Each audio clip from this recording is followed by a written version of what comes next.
The rich are greedy. And we live in a system that facilitates, that encourages this greed. And it puts a squeeze on us. And it's tightening ever more around our necks.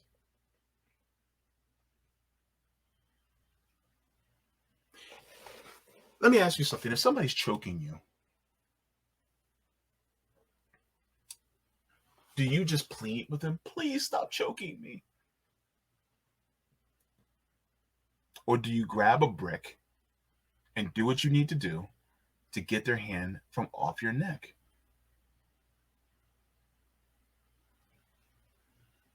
Grab the brick, folks. It's time to grab that brick. So elites want to hurt you. We need to see pain in the economy. That's what Tim Gurner, a multi-millionaire, said recently at the Financial Review Property Summit. He has a net worth of $929 million. So he's almost a billionaire. He's facing backlash after the statement about workers. And so I'm going to share this statement with you. But let's be honest right now.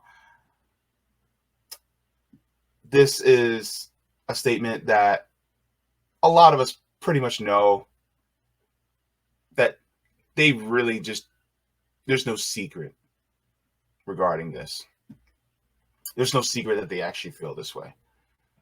But I just want to play it, and then we're going to go over it line by line, because Timothy here, another psychopath. Psychopaths in police, psychopaths in corporate America, or the corporate world, really. So let's hear what Timmy has to say. I think the problem that we've had is that we have people decided they didn't really want to work so much anymore through COVID. First of all, you know what? I'll go over it in just a second. Oh, even the first 8 seconds, I want to respond. Let's just go through the whole thing, and then we'll break it down. I think the problem that we've had is that we have people decided they didn't really want to work so much anymore through COVID, and that has had a massive issue on productivity. Tradies have definitely pulled back on productivity. They have been paid a lot to do not too much in the last few years, and we need to see that change. We need to see unemployment rise. Unemployment has to jump 40, 50%, in my view. We need to see pain in the economy. We need to remind people that they work for the employer, not the other way around. I mean, there's been a systematic change where employees feel the employer is extremely lucky to have them, as opposed to the other way around. So it's a dynamic that has to change. We've got to kill that attitude, and that has to come through hurting the economy, which is what the whole global, the world is trying to do. The governments around the world are trying to increase unemployment to get that to some sort of normality. And we're seeing it. I think every employer now is seeing it. I mean, there is definitely massive layoffs going off. People might not be talking about it, but people are definitely laying people off, and we're starting to see less arrogance in the employment market, and that has to continue because that will cascade across the cost balance.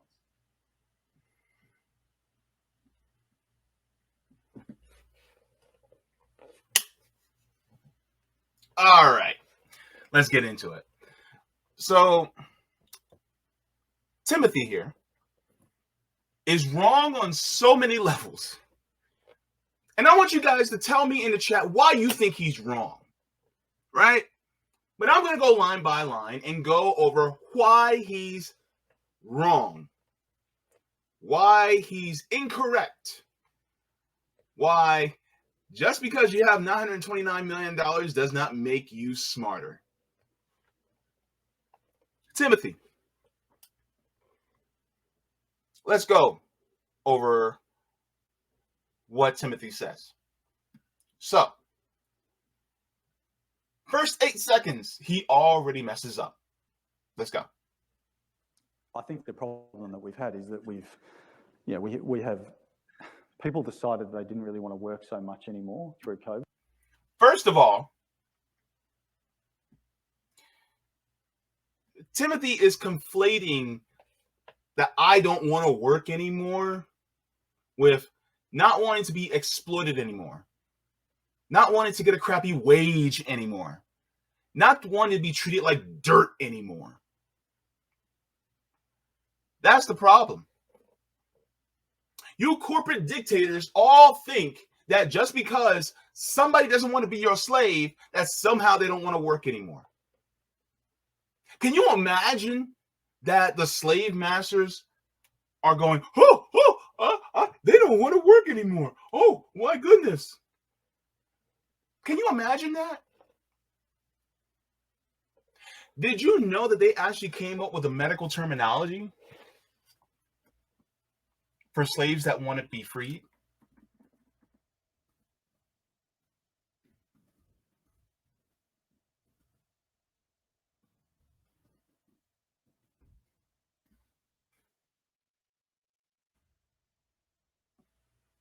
Let me share with you guys. It's called drapetomania. It says a runaway slave is mania, mad, or crazy. It is unknown to our medical authorities, although its diagnostic symptoms may be absconding from service, as well known to our planters and overseers. Basically, it's called drapetomania. I'll show you. No, I'll show you. Because people don't realize this is basically slave master type of language. It's called drapetomania.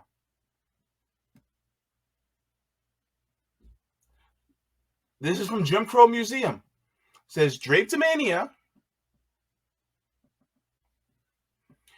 is from draptis. A runaway slave is mania, mad, or crazy. It is unknown to our medical authorities, although it is diagnostic symptoms to be absconding from service, as well known to our planters and overseers. It says, in noticing a disease that therefore is hitherto classed among the long list of maladies that man is subject to, it was necessary to have a new term express it.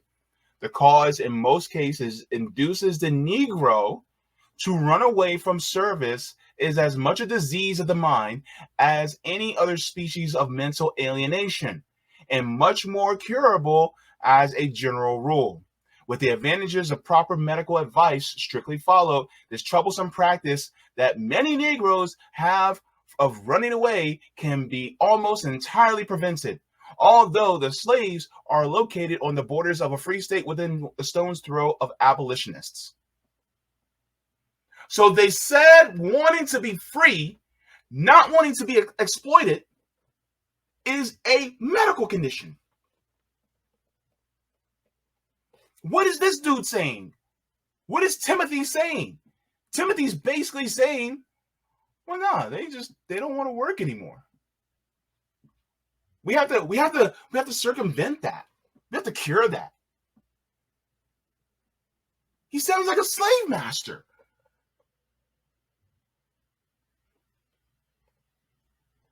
And look, those slave masters never went away.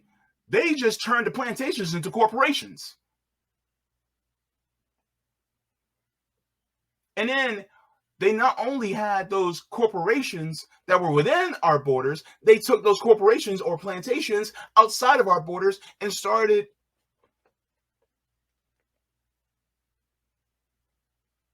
to exploit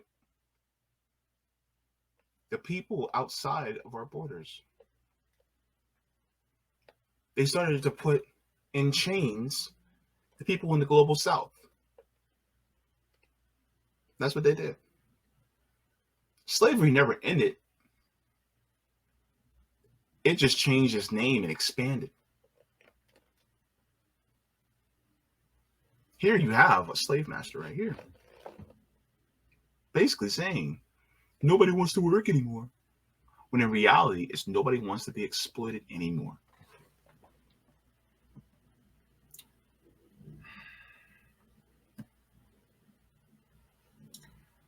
Shall we continue? All right. And that has had a massive issue on productivity. Tradies have definitely pulled back on productivity. They have been paid a lot to do not too much in the last few years, and we need to see that change.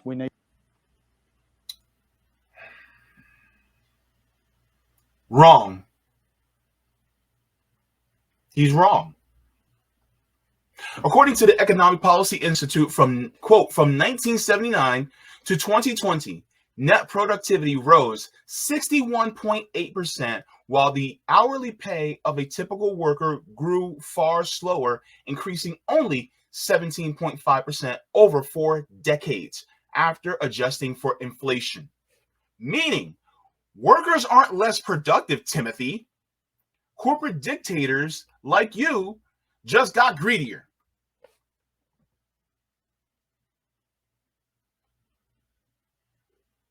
Now,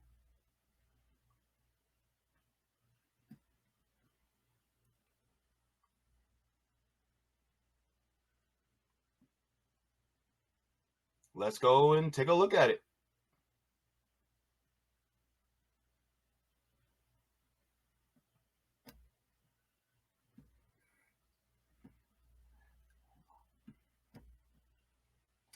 Because Timothy is Timothy is going through it. But it's okay, Timothy. We'll enlighten you. So this is the Economic Policy Institute.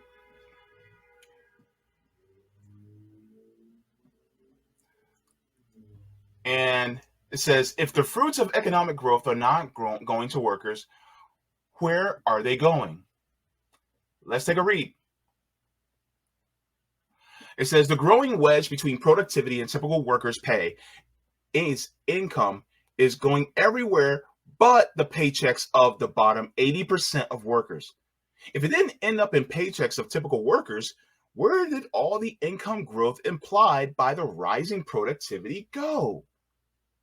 2 places, basically. It went into the salaries of highly paid corporate and professional employees, and it went into higher profits, i.e., toward returns to shareholders and other wealth owners. This concentration of wealth income at the top, growing wage inequality, and the shift of income from labor overall and toward capital owners, the loss in labor share of income, are 2 of the key drivers of economic inequality overall since the late 1970s. And that's from the Economic Policy Institute. So Timothy is wrong.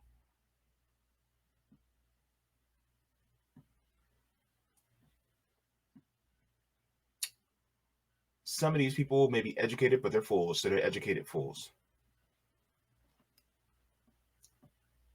Let's continue. See that change. We need to see unemployment rise. Unemployment has to jump 40, 50% in my view. We need to see pain in the economy. We need to remind people that they work for the employer, not the other way around. Wrong again, Timothy. Wrong. Question. Who's being paid a lot to do not too much, Timothy? We're suffering and barely making it. And you're coming here all comfy on your high horse, wanting to make us suffer more? When unemployment rises, the pain affects us in such dire ways that it puts risk to our lives. People die, Timothy. Our health, housing, education, and safety are at risk.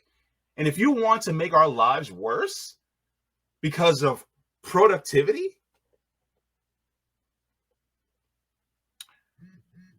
somebody sharpen the guillotines, please. I mean, there's been a systematic change where employees feel the employer is extremely lucky to have them, as opposed to the other way around. So, wrong again, Timothy. This guy he's like 0-3 right now. This is because employers are lucky to have employees, because without us, they wouldn't have the wealth that they accumulated, Timothy. What they stole from the exploited masses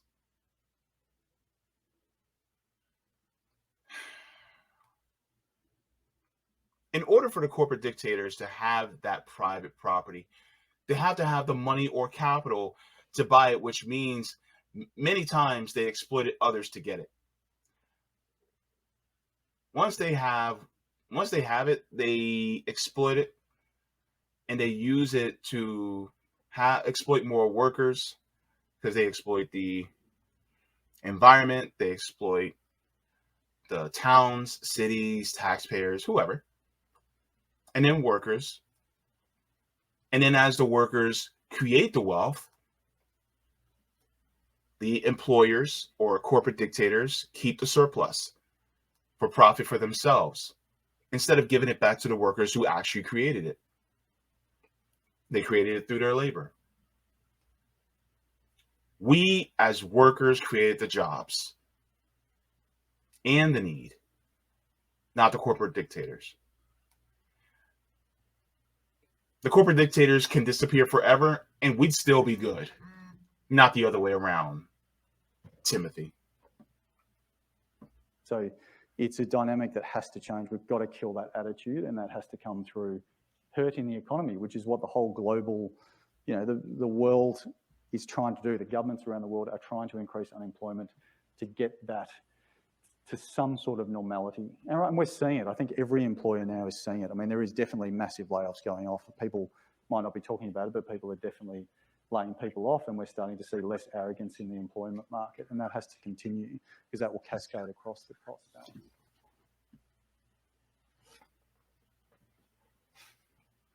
It's not arrogance, Timothy. It's confidence. It's confidence that we are realizing the power that we have.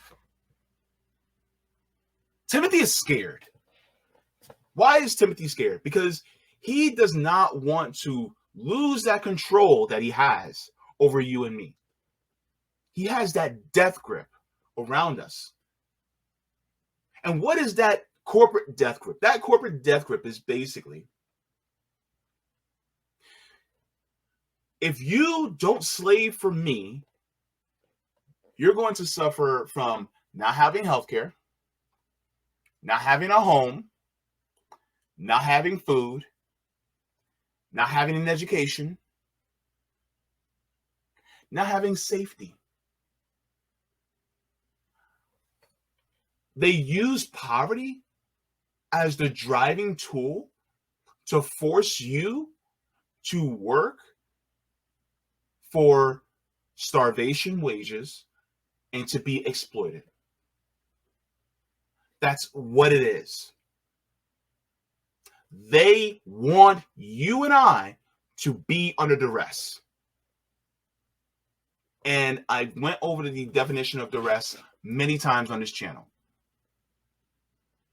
Duress basically means being forced, exploited, coerced into a position that you do not want to be in. And that is how people like Timothy want the system to operate. Because they feel that you have too much power already. We don't even have that much power.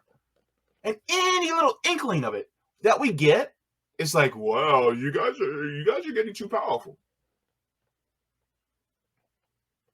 When in reality, baby, we're just getting started. You think you're suffering now because you're not making as much profit? Even though productivity has went up over 60% over the last 40 years, since 1979. And you somehow think, oh, productivity's went down. Oh, we'll show you productivity. Let's manufacture some guillotines up in this.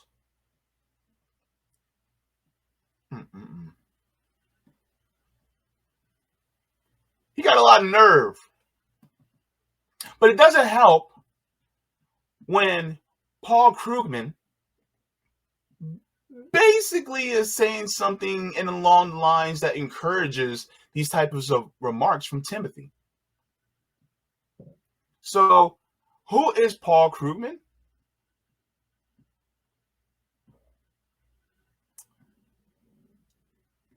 Let's find out.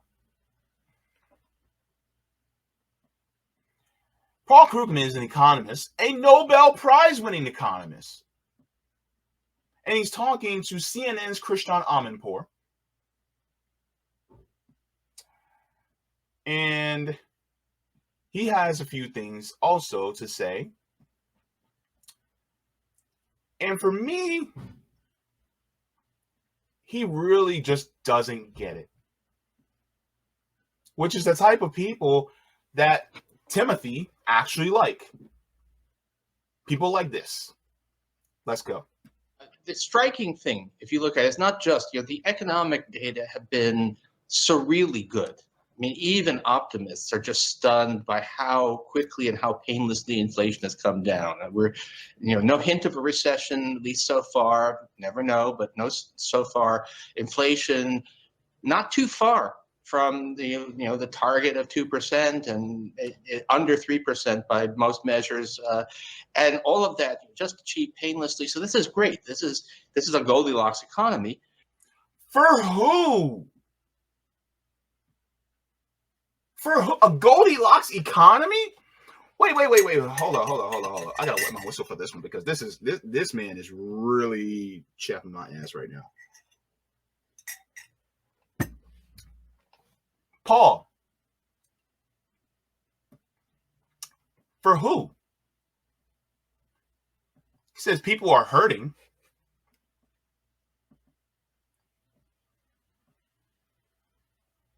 Who is he talking about? People aren't hurting? Remember my analogy about the mansion? Just because you and I are in a mansion doesn't mean that we actually have it good, because most of us, meaning people like you, me, your mom, your dad, your brother, your sister, your neighbors, we're in this figurative mansion. Let's call it the United States of America, right? And in this mansion, most of us are in the basement. We're cooking, we're creating products, we're dealing with other people within the basement, and we're stuffed in. It's hot, it's stuffy, there's no air conditioning down there. We're really going through it in that basement. And we're working our butts off. But there's a small, tiny few that's living upstairs. Some are living on the first floor. There's a group that's living on the first floor. Smaller group living on the second floor. By the time you go to the third floor, to the tippy top, you maybe have one or two people for the entire floor. And then even further up, you only have one person on the primary floor.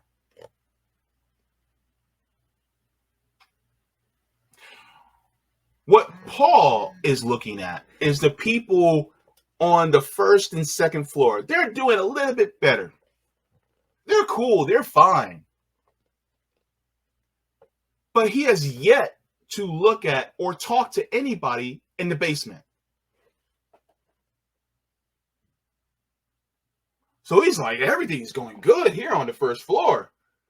The living room, everybody's nice in the living room. Everybody's good in the dining room. Everybody's good in the kitchen. Got a few people partying up in the foyer. That's basically what Paul is saying. People aren't hurting. Have you looked downstairs in the basement, Paul?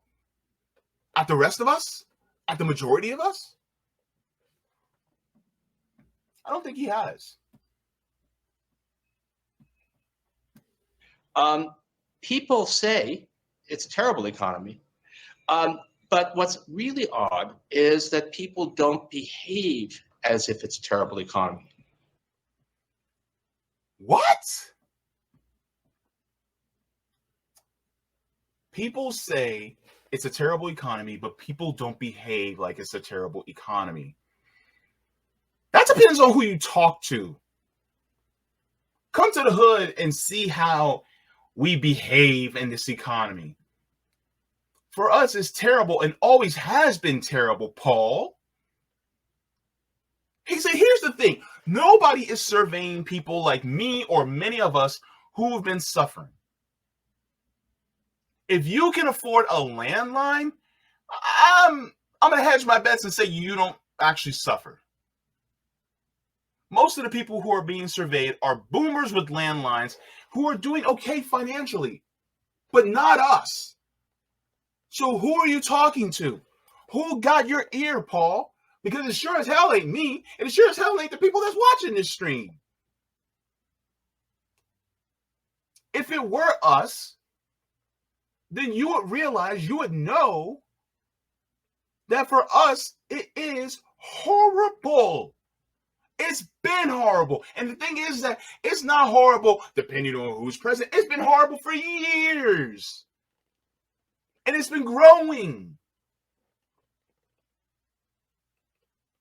You're like, oh, it's doing better. Stop talking to your country club folks. Nah, bruh.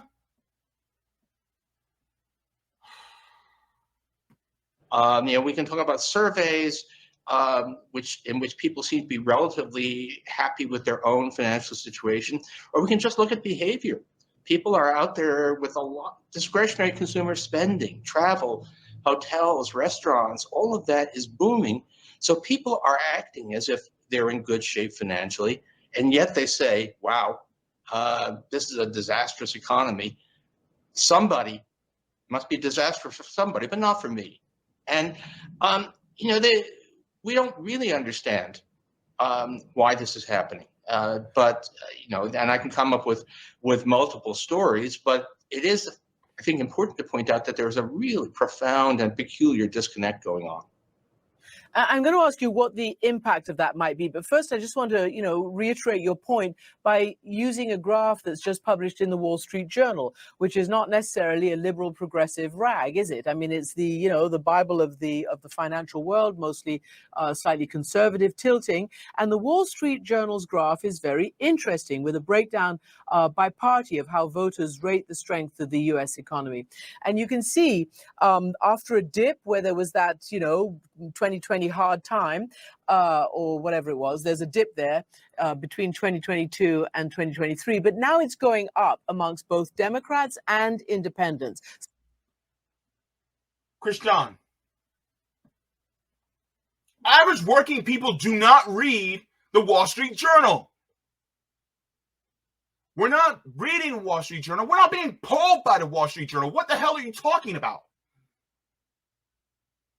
How is this poll relevant to the lives of people like me? This is why outlets like CNN, MSNBC, Fox News, all of them, they actually aren't there for people like us. They never have, and they never will be. Because they're saying, oh, well, look, the economy is actually doing well among people who think all liberals and conservatives and independents.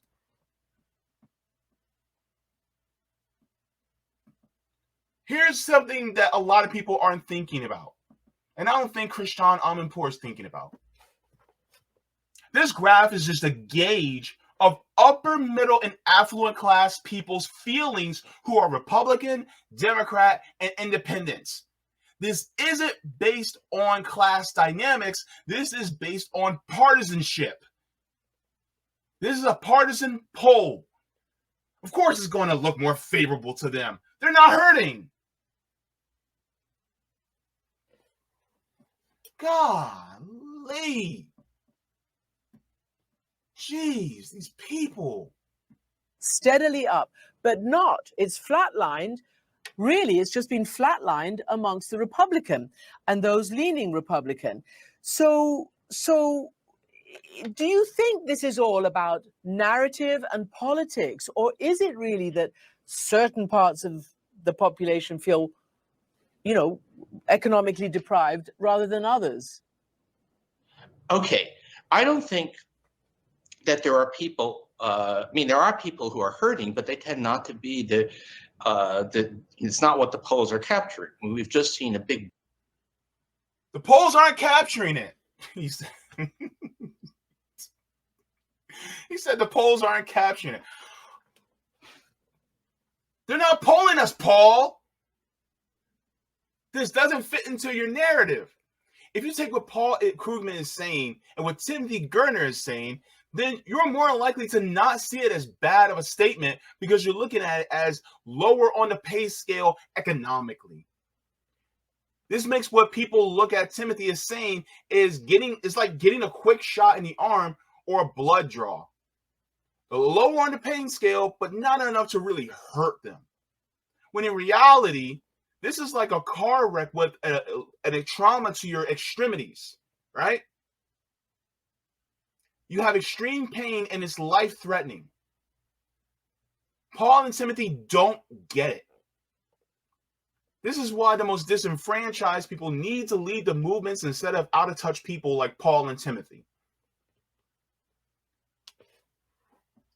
Gosh.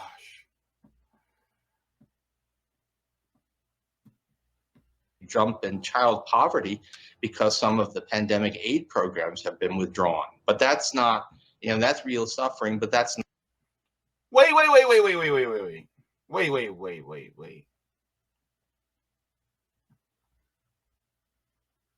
Yes. People are suffering, but it's not that much. But child poverty is actually double increased. What? If people aren't hurting, then why is child poverty increased? Paul, the math ain't mathing here, bruh. Why are we saying that people aren't hurting, but then the child poverty has increased? If child poverty increased, that means we're massively hurting. It just shows that Paul and Timothy aren't listening to workers or the poor people out here in the real world. Anybody who's in this chat who's a parent, if you lack food in the house, who's the first person that you give food to? Do you eat it yourself or do you give it to your kid?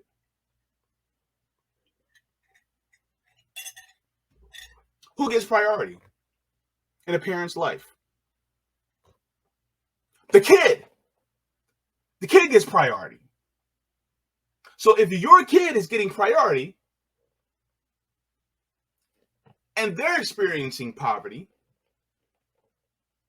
then people are really hurting. It's not just adults, it's children. And yet to Paul, no, I'm reading the tea leaves here and I just don't see it.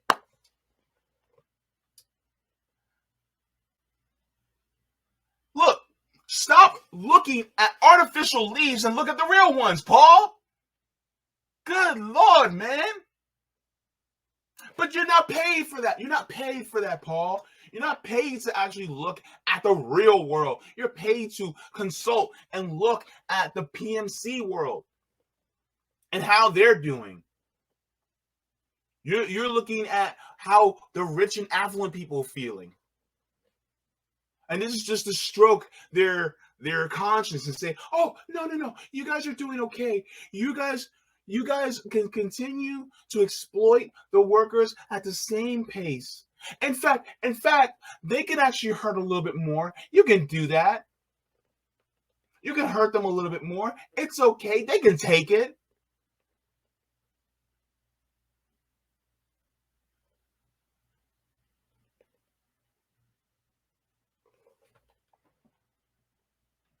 Let me finish this. This guy is really just doesn't get it. Not what these numbers are capturing. A very large part of it is partisanship. And it is actually, from a modern perspective, it's astonishing to go back to economic surveys from the 1980s when we all seemed to be living in the same country, when Republicans and Democrats had basically similar assessments of the economy. These days, Republicans claim that the economy is, they're giving this economy a worse rating than the economy of 1980, when we had 7.5% unemployment and 14% inflation, right? It just doesn't make any sense. And it's clearly, there's a strong element of just tribalism, partisanship. This is what people think they should say about the economy rather than an actual perception. Now, you can make some, it's also the case, Republicans say that inflation is rising when in fact it's falling. And you say, well, but prices are up. Isn't that what matters? But back in the Reagan years, when prices continued to rise, there was never deflation then, people did recognize that inflation was falling. So something has changed. Now, exactly what it is it just partisanship? Is there just were people just so shocked by the disruptions during the pandemic and the reemergence of inflation after a couple of decades when we really didn't think about it at all? That's a harder question to answer.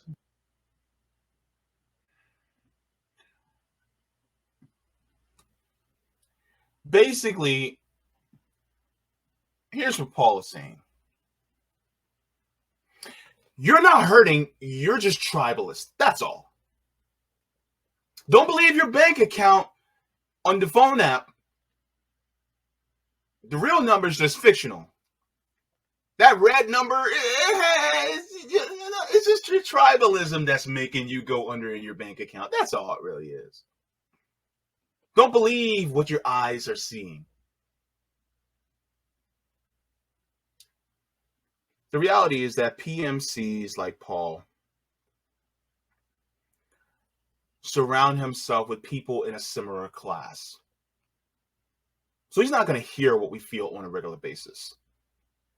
So to him, it's just hyper-partisanship instead of the rich getting richer. That's it. And I think he's aware. But the question is, does he care? He's supposed to be an economist, and watch, mark my words. A recession is going to hit. He's going to be like, well, I didn't see this coming. Watch. Technically, we're already in one. We're in one. But a lot of people, like Paul, are like, I'm doing good. My friends around me are doing good. What's the problem?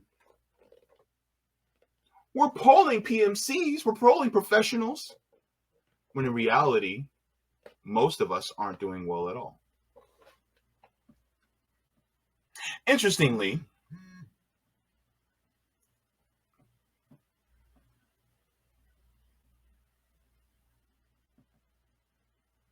I want to share something. Because as far as this economy is concerned, I forgot to put this in my list, but I have it up here.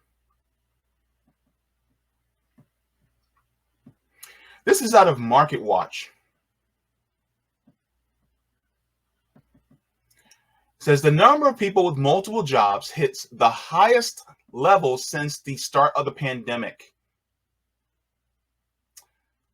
Says the number of people working more than one job is on the rise. Multiple job holders reached 8,137,000 in March, or 5.1% of the total employed population, according to the latest data from the Bureau of Labor Statistics. That's up from close to 7.5 million people during the same period last year, or 4.7% of the total employed population. So this is updated. This is updated as of 4 days ago. It says, but the March level was still lower than the pre-pandemic level of 8.18 million on February 2020 at 5.2% of the total employed population. Among those holding multiple jobs, there are a number of people working their primary full-time while taking on a part-time job, reach its highest level since the beginning of the pandemic in March of 2020. More than 4.6 million people were juggling a full-time job and a part-time job in March of 2023. The second time the data surpassed the February 2020 number was 4.5 million. The high cost of living and workers' desires to protect themselves in the event of a layoff are the two main factors driving the rise in the share of employees with multiple jobs right now. That's from ZipRecruiter. It says employees are also looking for additional income sources to ensure they have at least one source of income if they lose a job due to potential recession. Inflation has eased off a year of rapid growth, but prices are still high compared to a year ago. Prices for all goods and services were 6% higher in February than a year ago, and food prices were 9.5% higher compared to the previous year, according to most recent government data. Announcements of layoffs are occurring regularly. The tech sector alone has shed more than 168,000 jobs since the start of 2023. Buber said, with the cost of living remaining so high, it can be challenging for individuals to meet their expenses with just one job. While consumers have adjusted for inflationary pressures by budgeting and spending less, many have turned to a side job to supplement their income, especially as many pandemic-related government benefits have ended. It says nearly half of employed adults have supplemented their income in addition to their paychecks. This is from a recent survey by Lend Club Payments. 27% of high income and 26% of middle income consumers says they have side job. So if the high income and middle income consumers have side hustles, how in the hell do you think we're doing?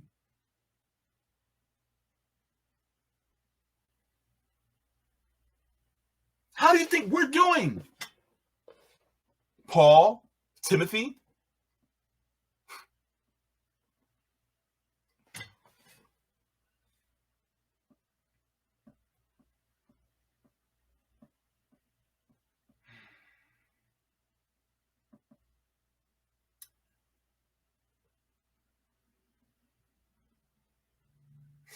Although the labor market is still strong, hiring is slowing.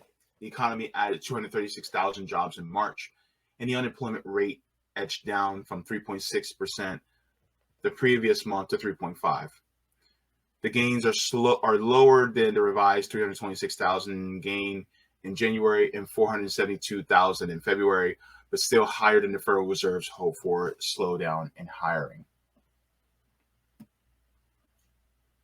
By the way, when they gauge how many people are unemployed, here's what they do.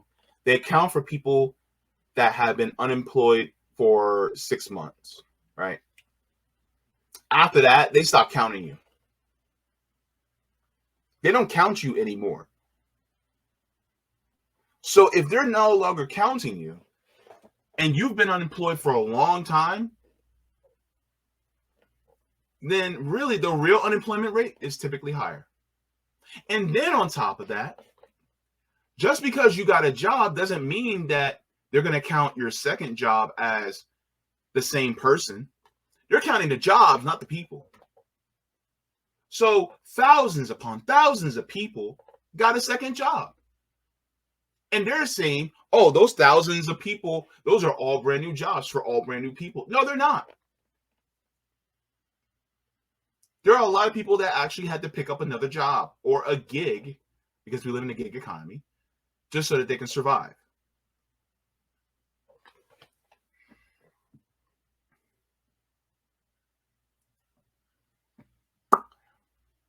But apparently, we're doing okay. Now, Tim Gurner,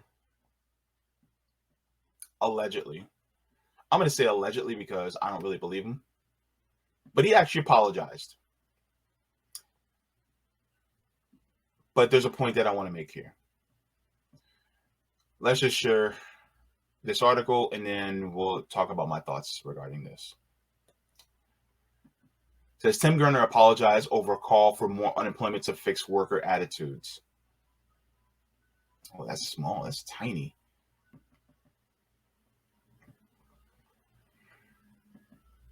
It says one of Australia's richest men has apologized after he said that unemployment should jump to remind arrogant workers of their place.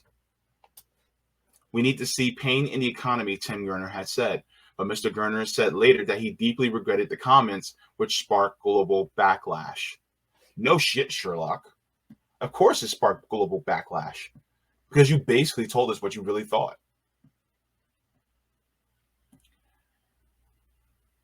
He said he has previously made headlines by suggesting young people cannot afford homes because they spend too much on avocado toast. This is the avocado toast guy. Avocado toast guy.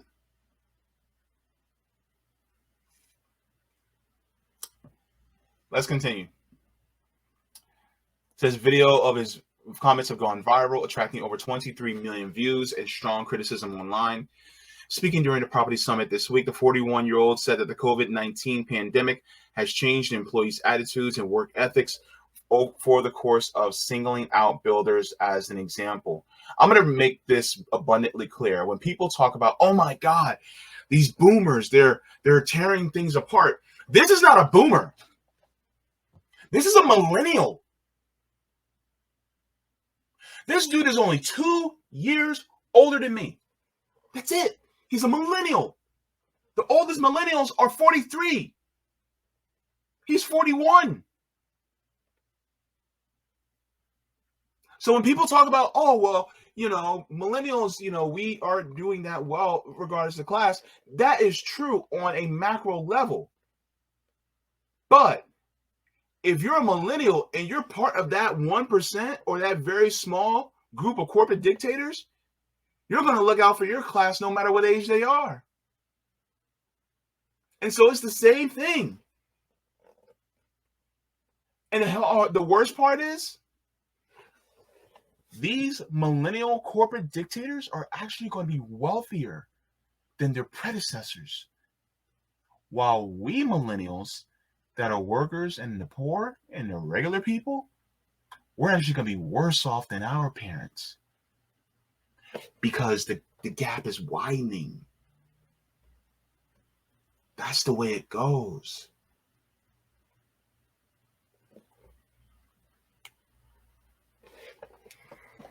Let's continue.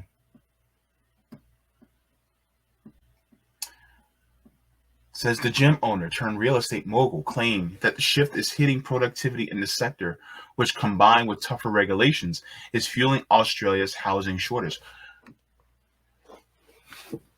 No, it is not.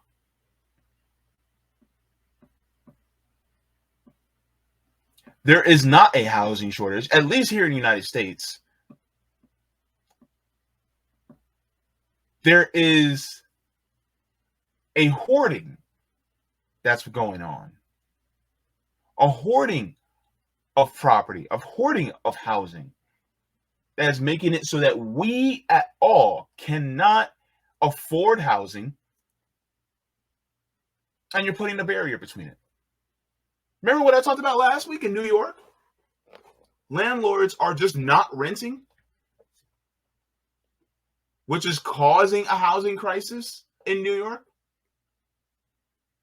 because they do not want to have any type of housing regulation. They don't want to have any rent stabilization in their city. So instead of actually going by the law, they decide, I'm just not going to rent to anybody. And this causes a shortage in affordable housing units. And so a lot of people get priced out, so they wind up homeless. It is an artificial scarcity. You don't think this isn't happening in Western nations like Australia? Oh yeah, it's happening. And he's saying, oh, it's just productivity. No. In the Western world, we're way more productive than we have been. That's not the issue. Is that they want to crack the whip more. They want us to now make bricks without straw.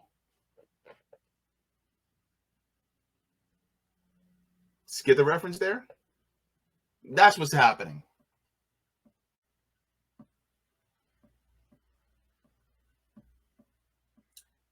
Said he proposed the country's current job unemployment rate of 3.7% should rise by 40 to 50% to reduce arrogance in the employment market that would see more than 200,000 people lose their jobs. Quote, there has been a systemic change where employees feel that the employer is extremely lucky to have them. We already went through that. We need to remind people that they work for the employer, not the other way around. He said, but later, Mr. Gurner said in a post on LinkedIn, like everybody's on fucking LinkedIn. We're not all on LinkedIn, Mr. Gurner. You need to make that stuff public. He said that he had made some remarks about unemployment and productivity in Australia, and I deeply regret that we're wrong. Of course, he's trying to walk it back. He said there were important conversations to have in this environment of high inflation, pricing pressures on housing and rentals due to lack of supply and other cost of living issues. Here's the thing. You can talk about the high inflation, but who's causing the inflation and who's also posting record profits? Timothy. If high inflation was such a bad thing, you guys would not be posting record profits, but you are. So it's actually not affecting you guys negatively. You just want more. See, here's how corporations work. And I'll get to what I want to say to Timothy in a second. Here's how corporations work. So CEOs and the corporate board have a fiduciary responsibility to their shareholders. And what every single corporation has to do, especially a publicly traded corporation, is they actually have to raise their profits year over year, even if it's by a percentage point, 0.5%, 1%, whatever. But this has to be perpetual growth, unlimited growth, constantly, over and over and over again. So let's say I have a store and it's a publicly traded company. So now I'm a CEO and I might have a fiduciary responsibility to grow the profits. Meaning if I grow these profits, it has to be at least 1%, 0.5%, 2%, 3%, as high as I can make it year over year, so that the dividends of the profits, the dividends can go to the shareholders so they can make more money off of their investment. The problem is that when you get to a point, you get to a wall in a corporation. And that wall means that you cannot make more year over year, which means you basically make the same profit you did last year as you did this year. Now, what's the problem with that? Because you made that same profit, that means the dividends don't increase for the shareholders, which makes shareholders very angry because they want more, more, more. So because they don't increase, what do you have to do in order to increase those dividends? There's a few things. One is you raise your prices for your services, goods and services, which they do, which can also cause a squeeze on consumers. Another thing that they do is that they will make cuts. They will make cuts to benefits. They'll make cuts to safety and regulation. Or if they really want those cuts to safety and regulation, they'll lobby Congress and they'll lobby the governments to cut safety and regulation for them. And they'll pay into the coffers of politicians in order to make those safety cuts to regulations so that they won't have to spend as much, so that they also can't get in trouble. They'll make cuts to employees. They'll cut their jobs. They'll produce layoffs, close down locations. So they do that there as well. They'll also use some of their money to buy up other companies that are also within the same industry. So take, for instance, Disney buying Fox. Because they reached that wall, they were like, okay, because we already raised our prices, we already cut workers. All right, so now to increase it further, we need to buy up a company that's within the same industry as us so that we can absorb some of those customers too. So that's what they also do. This is why I talked about a couple of weeks back where Spirit Airlines is being bought up by JetBlue. Same thing. So they'll do these things in order to raise up the dividend price or the stock for the shareholders. So who gets screwed? It's you and me as a consumer, you and me as the worker, and then as taxpayers, as citizens, we also get screwed over, because now you have these companies that become so big that they're too big to fail. And so this is how it works. Because it's a perpetual motion of infinite growth on a planet with finite resources. We also are a finite resource. We can only work so much. We only have so much energy. And so that's how people like Timothy see us. In order for us to make more, we have to be more productive. But that productivity means that we have to work longer hours. We have to do more in a shorter period of time. That means we get less time to have a proper work-life balance. That means the means of exploitation increases with us, right? So then who gets exhausted more? Who gets exploited more? It's us. And that means of exploitation is to increase their profits so that they can actually have more time on their yachts, more time polishing their Maseratis, and more time living it up in their mansions. That's how it works.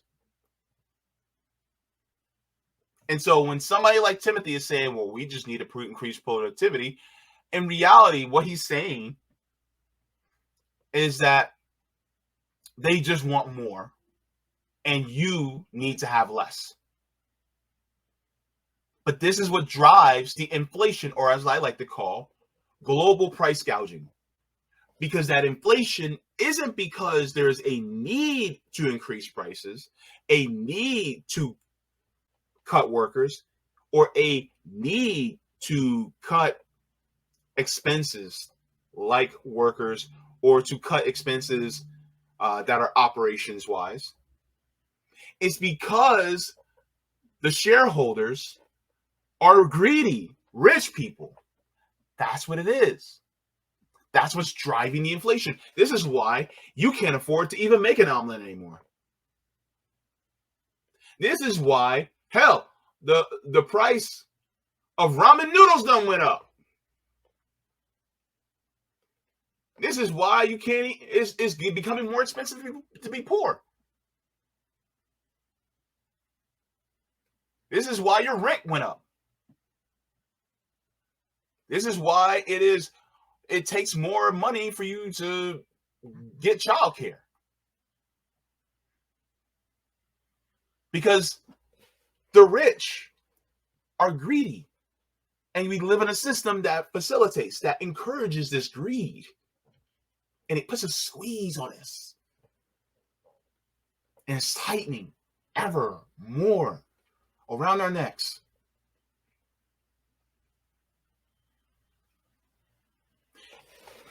Let me ask you something. If somebody's choking you, do you just plead with them, please stop choking me? Or do you grab a brick and do what you need to do to get their hand from off your neck?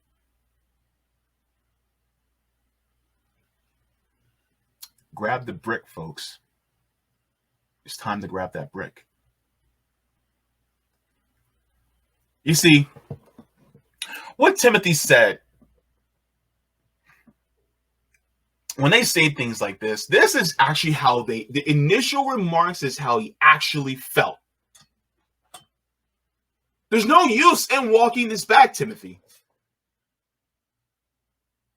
How they conduct business and push the government is indicative of how they really feel. It's in their actions. He was just being honest with his initial feelings. This is why corporate dictators are so dangerous, and they need to be stripped of their power. because they want to destroy us for their benefit.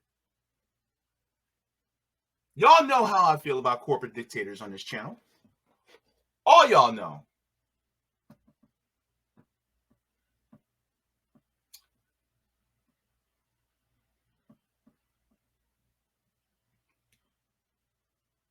Let me share something with you guys really quick.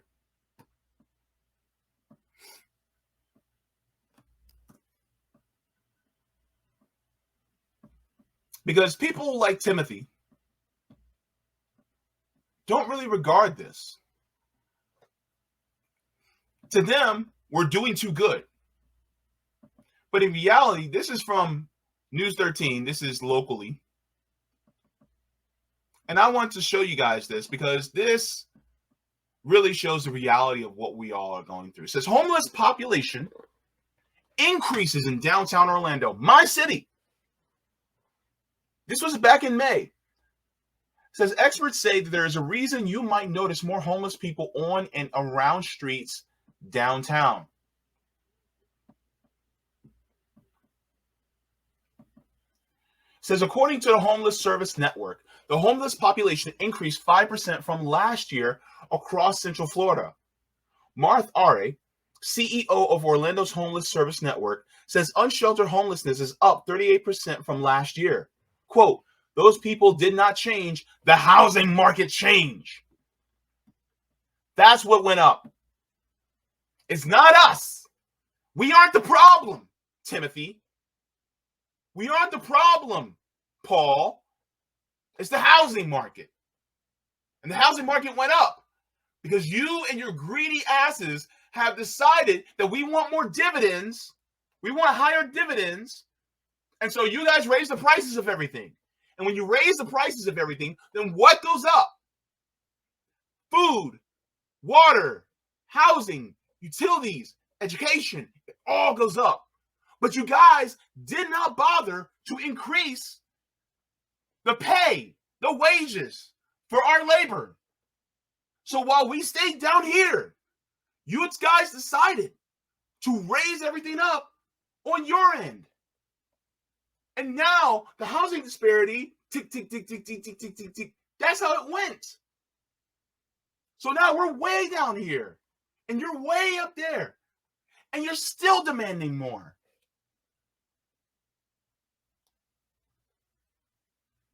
People don't just turn to socialism and communism because, oh, they just want to be contrarian. It's just something to do.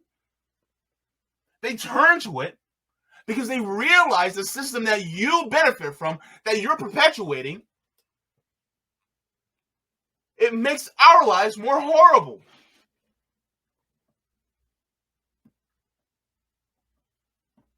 Housing is something I'm very passionate about because I know what it's like. It says many are living on the streets for the very first time. For 75% of the people that are experiencing homelessness, it was their first time. They have never been homeless before. Most people who are homeless have never been homeless before. You can't sit here and tell me, well, they just chose that lifestyle. No, they didn't, goddammit. Stop thinking that class is BS. Nobody sits there and they go, well, it's just the choices that you made. The choices were out of their control. You're literally living in duress. What do you expect them to do? Now some of them are living in their car, if they're lucky to have a car. Nah, bruh. We're sick and tired of being sick and tired. That's why nobody wants to work anymore. No, we don't want to be exploited anymore, Timothy.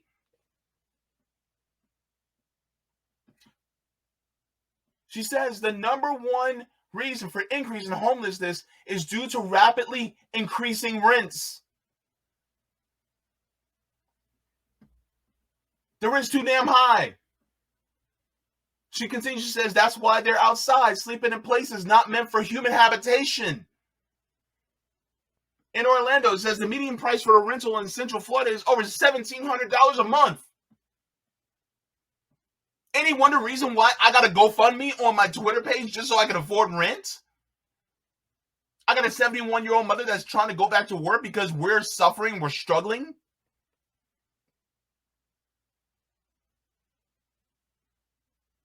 Why do you think? That's one of the reasons why I'm trying to grow this channel as well. So that my mother won't have to be an elderly person having to try to go back to work. Because I don't want to see her have to do that. She's a great-grandmother now. I want her to spend time with her great-grandson and her grandkids and enjoy the rest of her life.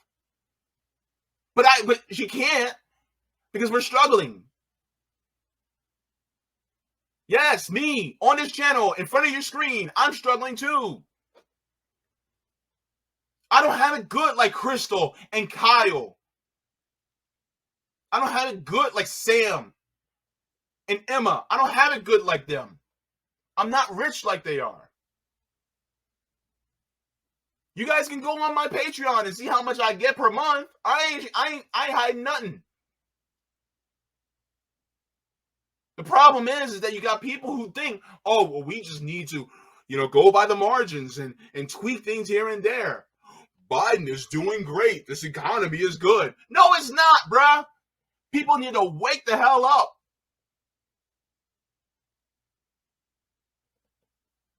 Who cares?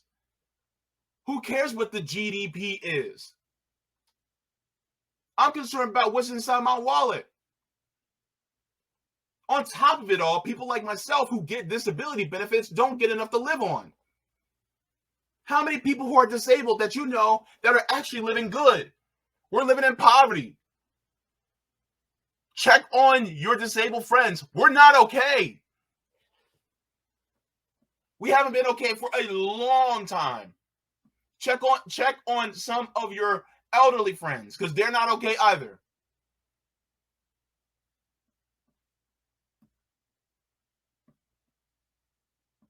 Continues. The homeless advocate adds that there are areas low-wage economy also contributes to the homeless problem across Central Florida. Says Tony Waters was waiting for a meal at Orlando Christian Service Center Tuesday afternoon. The 56-year-old reported that he became homeless 3 weeks ago because he could no longer afford to live in Orlando. I don't have enough money to get in a place. He came to the Christian Center located downtown for help. Here's the point. Even though I get a check, I don't have some $1,700 for rent. People are being priced out of life. When you're priced out of life, what option do you have? They want you to die. Because if you're not being productive enough for them, then to them, you're not worth living. That's the system that's perpetuated, that's pushed onto us day in, day out. And when we talk about wanting to change it, that's when the elites, the corporate dictators get scared. They need to be scared because what's coming is inevitable. If you're having it good and you're trying to keep the system in place, you better watch out because we're coming.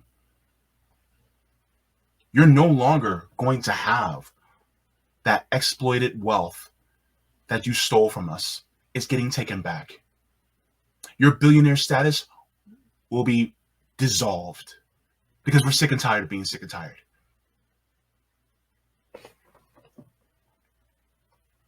Let me continue. According to the Homeless Service Network, other people who were unsheltered, 56.4% were found in Orange County, 31% in Osceola County, and 12.6% in Seminole County. Across those counties, the Homeless Service Network, its partner agencies and volunteers counted 2,258 people as homeless during the year's 33-day census, a 5% overall increase in 2022. This includes those living in shelters and transitional housing, as well as the 587 people who were unsheltered. But it does not count people who doubled up with other families, sofa surfing at other people's homes, or staying long-term in rent-by-week motel rooms. It is estimated that hundreds or even thousands of families fit in that category, especially in Osceola County. And so this is something that a lot of people do not think about. If you are couch surfing or doubled up with families, or if you are living under duress, basically having to move in back home with your parents because you have no choice but to do so, you're homeless. You have to come to terms with that. You're homeless. If you're sleeping on somebody's couch, you're homeless. You are. You have to come to that conclusion. You have to accept it. If you are renting a room under duress, meaning it is by force, you are being coerced into that choice, you're homeless. You are. The definition of homelessness needs to expand because there's a lot of people who are homeless that don't want to acknowledge that they're homeless. And you are. If you're making somewhere under $70,000 a year, no, $75,000 a year, you're literally living in poverty, especially in the state of Florida. You're living in poverty.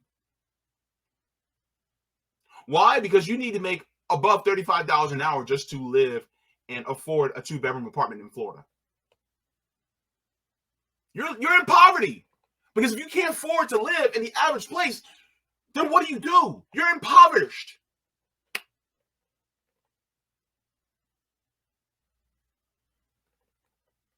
And somehow, Timothy is like, nobody wants to work anymore. God, I want to cuss him out so bad. Oh my God.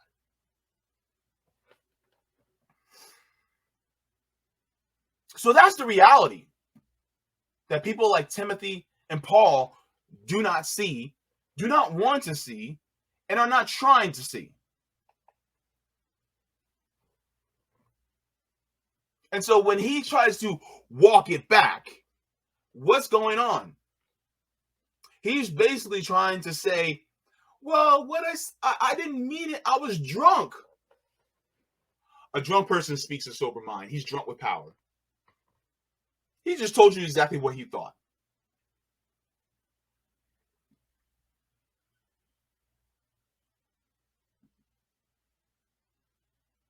What is the answer? What is the solution to help us get out of this? We say it before and we say it all the time. Helping each other out with mutual aid.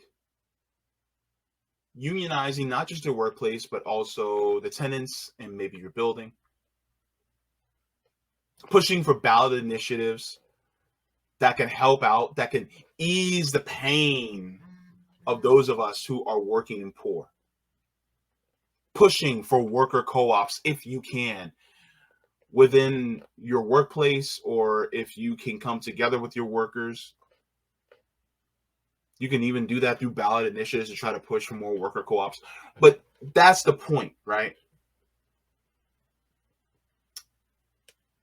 To build a dual power so that you don't have to suffer as much in this system, so that we can actually have something better. Now, that's some of the answers that we can do. Because ultimately,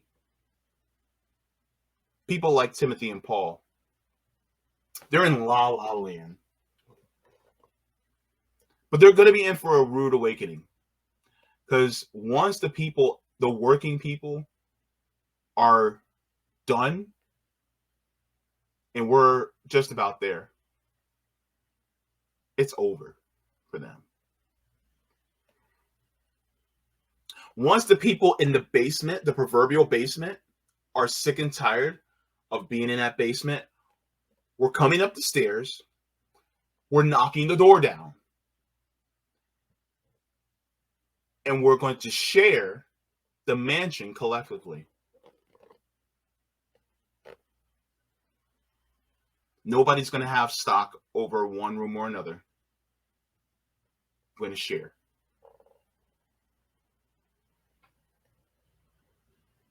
So, I did a poll, and we'll go over that in a second, of your opinions. Hang on. Make sure. Pause that. Okay. So, let me enlarge this. Okay. All right, so I'm going to share my screen really quick, and we're going to go over this poll because I took a poll for all of you to take. If you guys have not taken a poll, take it right now because I'm about to share the results. But this is out of 55 votes. It says, according to Paul Krugman, people surveyed are, quote unquote, doing well economically. Is this true for you? You have yes, no, and neither. Yes is 0%. Neither is 5%, and no is 95%. So most of y'all are not doing well. And a small few are kind of in between. But nobody's doing well who's watching the stream. Nobody.